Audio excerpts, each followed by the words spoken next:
Before fate ever gives a man a choice, it often drags him somewhere he never planned to stand.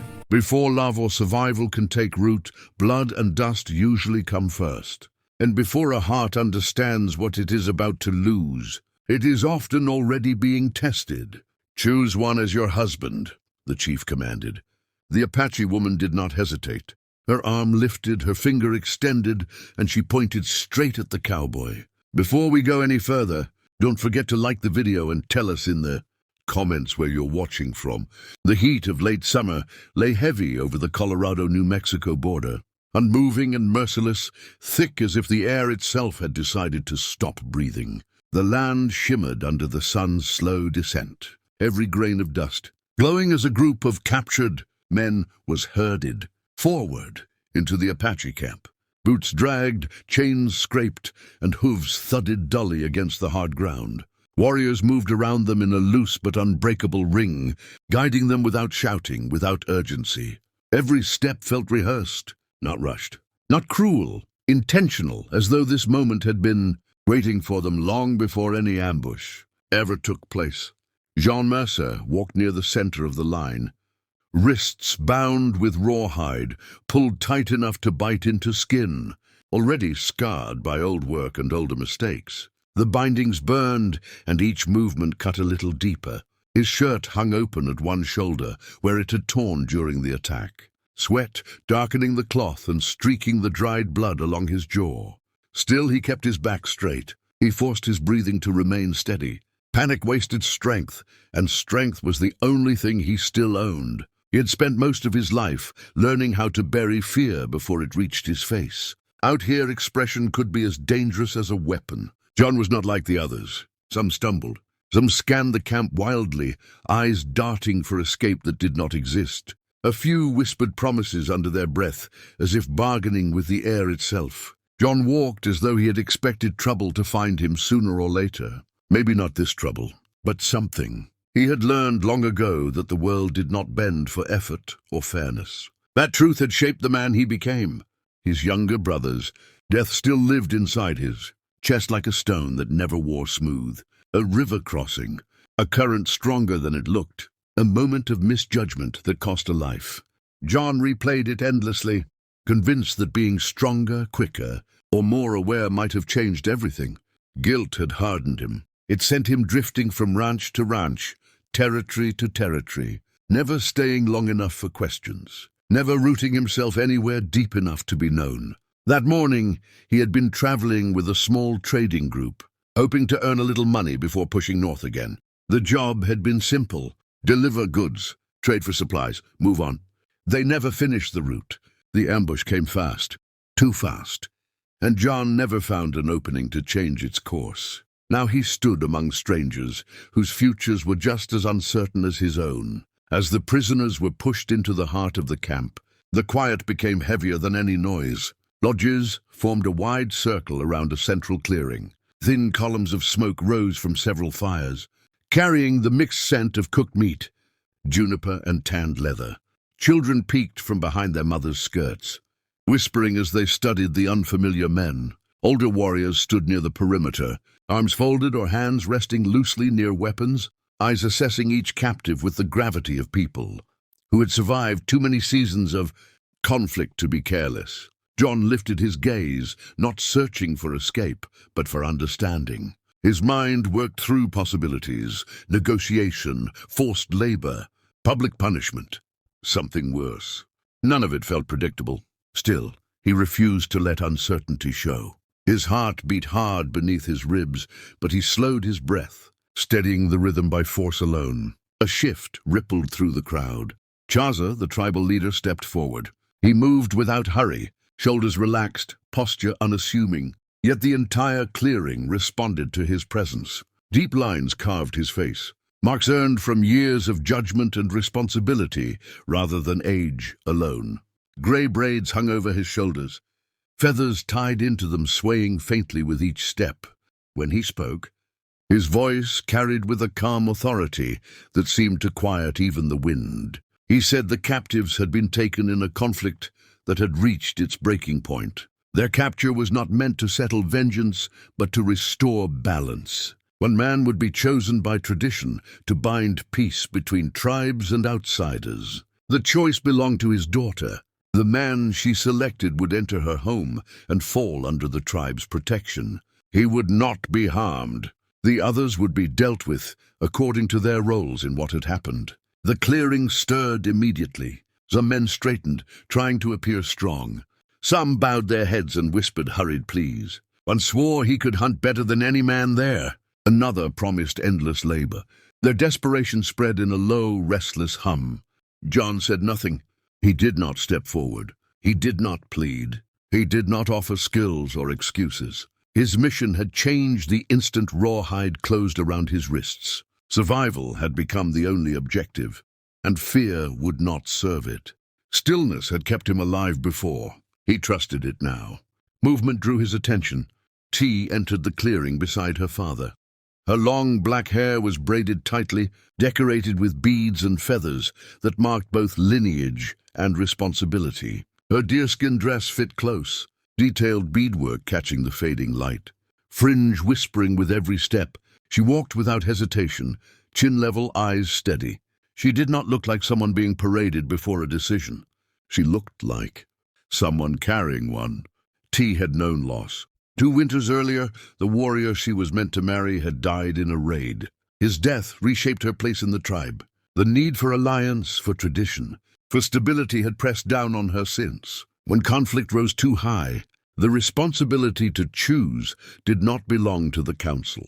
It belonged to her. She passed the first captive without slowing. He puffed his chest and tried to meet her eyes. She did not acknowledge him. The second spoke hurriedly about building and hunting. She moved on. The third whispered promises. She didn't turn her head. Then her gaze found John.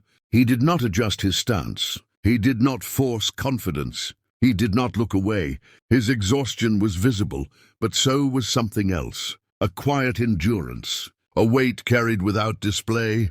She slowed, not out of curiosity. Out of recognition. She studied him carefully. His shoulders, his hands, his eyes. The absence of begging. The absence of anger, the way he held himself, as though he had already learned that struggle did not announce itself. John felt the shift before he understood it. A cold awareness settled low in his stomach. His heart struck harder, but he controlled the reaction, lifting his eyes to meet hers fully. T stepped closer. She lifted her hand and rested it lightly on his forearm. Her touch was brief, deliberate, grounding. "This one," she said. The murmurs spread instantly across the clearing. Warriors straightened. Several captives exhaled sharply. Relief and disbelief moved together through the line. A warrior cut the rawhide from John's wrists. The sudden release burned. He rotated his hands slowly, feeling blood rush back into stiffened fingers. T turned away without waiting, walking toward her lodge. John hesitated only a breath. Whatever waited inside that space, he knew refusing would place her and himself in danger. Whoever she chose became part of something larger than either of them. He followed. Eyes tracked him from every direction. Children whispered. Women studied him openly. Warriors watched his steps. At the lodge entrance he paused, feeling the weight of the moment press into his chest. Then he ducked inside. Warmth met him first. Firelight cast soft shadows over hide walls. The air carried sage, leather, and corn. The outside noise faded as the flap fell closed. For the first time since the ambush, something unfamiliar settled under his ribs. Not relief, not safety, awareness. His future had just turned in a direction he never would have chosen, and the woman standing across from him knew it. The lodge felt warmer than he expected. The fire glowed low, its heat pulsing gently through the space. Light revealed order, folded blankets stacked neatly. Pottery bowls on a low rack, tools hung with intention, nothing scattered, nothing careless. John stood near the entrance, unsure whether to move. His hands tingled from the bindings. He controlled his breath as his eyes adjusted. T crossed the lodge and opened a woven basket. She removed a clay cup, filled it from a pot near the fire, and turned back to him. Her gaze lingered just long enough to judge his balance, his fatigue, his awareness. "Drink," she said. He hesitated only a moment, then accepted it. The warm water eased his throat. He returned the cup with a small nod. She set it aside and gestured near the fire. "Sit!" He lowered himself onto a folded blanket. The heat reached into sore muscles he hadn't yet allowed himself to feel. She sat across from him, neither close nor distant. Her hands rested on her knees. Her eyes did not wander. "You were with traders," she said. "Yes." "You fought." "Not well enough." She studied him, not judging. "They tied you last." They saw no fear. John hadn't noticed. Her words unsettled him more than the ropes had. She shifted slightly. The others spoke to save themselves. "You watched. You waited. That matters." He ran his thumb across the red marks on his wrist. Thinking didn't stop it. "No," she said, "but it shows who you are." Silence stretched. "My father chose this path to end fighting," she continued. "A man in my home becomes a bridge. I choose who lives here, who sits by this fire." He met her eyes. "I don't know what you expect. You learn, you work, you follow rules. You stay steady. That is enough for now. And the others? They will face what they have earned. That is not your burden." Movement outside caught her attention. She lifted a hand slightly, signaling him to remain still. "They will watch you," she said. "Not to hurt you, to see if my choice stands." John exhaled slowly. "And you? Do you believe it does?" Her gaze held his. "I chose the man who did not shout, who did not lie, who did not fall apart. I chose the man who looked ready to face what came." The words struck deeper than he expected. After years of drifting, of being unseen, someone had named him with quiet certainty. She stood and placed another blanket near the fire. "You rest. Tomorrow you begin." John lay back slowly. The fire softened the shadows. Dee seated herself near the entrance, posture straight, watchful. For the first time since the ambush, the edge of immediate danger dulled. Not gone, but quieter. He closed his eyes, knowing nothing ahead resembled the life he had left behind. The night was unfamiliar, but it was clear he was no longer only a captive. He was a man chosen, for reasons he was only beginning to understand. John woke before sunrise to soft movement beyond the lodge. The fire glowed faintly, warmth lingering in the air. T sat near the entrance, already awake. He rose slowly, muscles aching. He brushed dust from his shirt and steadied his breathing. The quiet reminded him of early ranch mornings. Except here, purpose was no longer his to choose. T stood and lifted the flap. "Come." Outside, the air was crisp, scented with juniper and damp earth. The camp stirred. Fires were being coaxed back to life. Children carried bundles of wood. Warriors stretched and prepared for the day. Eyes turned to him. T did not change her pace. She led him to a small fenced area where ponies grazed. One corner sagged, rails scattered nearby. "You fix this," she said. "Show them." John knelt, examining the damage. The posts were sound, the rails loose. He gathered what could be used, braced a post, drove it deeper, and reset the line. His movements were steady, practiced. The stones struck wood with dull rhythm. Young warriors gathered. Some leaned, some muttered. He ignored them. When he finished, the fence stood firm. T ran her hand along the top rail. "It holds." A broad-shouldered warrior stepped forward, testing the wood. After a moment, he grunted. "He works," T said. "Work is easy," the man replied. "Trust is not." "He learns today," she answered. "More tomorrow." The warrior stepped back but did not leave. T motioned John onward. As they walked, the weight of attention followed. John kept his posture even, his gaze level. At the basin, she filled 2 cups. "You did not break," she said. "I fixed a fence. You faced eyes waiting for you to fail." She drank, studying him. "My people see everything," she said. "So will you." And John knew, as the camp fully woke around him, that nothing about this place would allow him to hide again. The camp fully woke as the sun lifted over the ridge, spilling pale gold across the lodges and the restless shapes moving between them. Smoke thickened, carrying the scent of roasting corn and warming hides. T walked beside John with an even pace, neither guiding him like a captive nor walking apart from him like a stranger. She brought him to where several women were grinding meal, then to where 2 older men worked stone and leather. She spoke little, but everywhere they went, eyes followed. John felt the weight of every glance, curiosity, suspicion, quiet testing. This was not a place where trust was offered. It was built, piece by piece, through action. By mid-morning, his hands were already rough with new work. He hauled water, repaired a torn saddle strap, and helped lift a drying frame that had collapsed in the night. No one praised him. No one thanked him. But neither did they stop him. And in this place, that felt like the first thin thread of acceptance. Near noon, a sharp voice cut across the camp. Two young warriors stood near the edge of the clearing, one gripping the other's arm. The second jerked free and shoved back. The tension in their bodies was unmistakable. Anger, pride, and something deeper stirred beneath the surface. Several people turned to watch. T slowed her steps. John felt the shift before it reached sound. This was not play. This was the kind of spark that could become something else. The taller warrior lunged, striking the other across the chest. The smaller one staggered, then surged forward blindly. The watching crowd murmured. No elders had yet intervened. T stopped. John did not move at first. He knew what stepping forward could mean. He was still being measured, still unproven. But he also knew what unchecked anger could turn into. He had seen it on riverbanks and in bar rooms. How a single blow could become a death before anyone decided to stop it. He stepped between them. The taller warrior froze, startled to find the outsider suddenly in his path.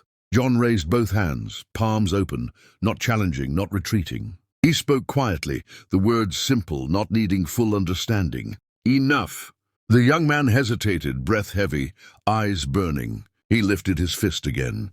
John didn't strike him. He caught the blow, absorbing it against his forearm, then stepped forward, crowding his space just enough to unbalance him. He twisted the warrior's wrist and pushed him back, not hard enough to humiliate, not soft enough to be ignored. The second young man surged forward again, but John turned and blocked him too, planting his boots, holding both apart with his body. The clearing had gone silent. John met the taller warrior's eyes and slowly shook his head once. After a long moment, the man's shoulders lowered, his fist unclenched. He stepped back. The other followed. An elder finally approached, speaking sharply. The young men retreated under his gaze. Only then did John feel the tremor in his arms. T had not moved. She had watched everything. When she stepped forward, it was not toward the warriors, but toward John. She studied his face, his stance, the way he had chosen restraint over dominance. "You did not strike," she said. "They were angry," John replied. "Anger passes. What follows it sometimes doesn't." Her eyes searched his, deeper now, not only assessing but considering. "Many men would have tried to win," she said. "You tried to end it. I've seen what winning can cost." Something in her expression shifted then. Not softness, not relief, recognition. That evening, she brought him back to her lodge as the sky burned red and violet above the horizon. The camp felt different, not welcoming, but quieter. The looks he received had changed, less sharp, less openly doubtful. Inside, she prepared food and set it between them. They ate in silence for a time, the crackle of the fire filling the space. "My mother chose a man once," T said at last. "He was strong. He was feared. He protected the camp, but he carried his anger everywhere. It followed him into every word, every choice." She paused. It did not protect her. John listened, unmoving. "My first intended," she continued, "was gentle. He was brave, but he did not need to prove it. When he died, I thought strength was what had failed him. I thought I needed more of it." She lifted her eyes to him. "Today I saw something else." He swallowed. "I'm not what you planned for." "No," she said. "You are what was there." The words settled between them. Night deepened. The fire sank low. Outside, the camp murmured with evening life. Somewhere a child laughed. Somewhere a drum sounded softly, steady and distant. "You can leave if the council ever allows it," T said quietly. "When balance is restored? When peace holds. You are not chained here." John stared at the fire. For years, he had built his life around leaving. Around not staying long enough for memory to catch him. Around movement as a way to outrun what he carried. "What if I don't want to?" he asked. She did not answer immediately. Then she said, "Then you stay, and that choice will be yours." John felt something inside him loosen, not disappear, but shift. The stone he carried had not gone, but it felt less like an anchor, and more like something that could be set down, even if only for a moment. Days passed. He worked beside the others. He learned the rhythms of the camp, the times when voices rose and when they softened, the small unspoken rules that shaped every interaction. T spoke to him more, not constantly, but honestly. She showed him where he would sleep, where he would work, what was expected and what was not. He did not become part of them, but he stopped being a part. One evening, weeks later, they stood at the edge of the clearing, watching the sun fold itself into the land. Warriors returned from a hunt. Children ran past them, chasing a small dog that darted between laughing legs. T stood close enough that John could feel the warmth of her, shoulder through, the thin space between them. "You no longer walk like someone waiting to leave," she said. He considered it. "Maybe I got tired of carrying everything alone." She turned her head slightly, studying him. "And what do you carry now?" He exhaled slowly. "Responsibility, work, a place where my actions matter." He hesitated. "And a woman who chose me when she did not have to." Her gaze held his. "I chose a man who did not turn away from what stood in front of him." Their eyes met. No rush followed, no sudden closeness, only the steady understanding that something had taken root without spectacle. When the wind moved across the grass, it carried the scent of smoke, earth, and horses. Life continuing. John realized then that survival had brought him here, but staying was becoming something else. Not rescue, not captivity, a beginning. And T, standing beside him with the calm of someone who had faced loss and chosen forward. Anyway, felt it too. Two people bound first by circumstance, now slowly by choice. The past still lived behind him. But for the first time since the river had taken his brother, the future did not feel like something to outrun. It felt like something he could step into. And this time he did not walk alone.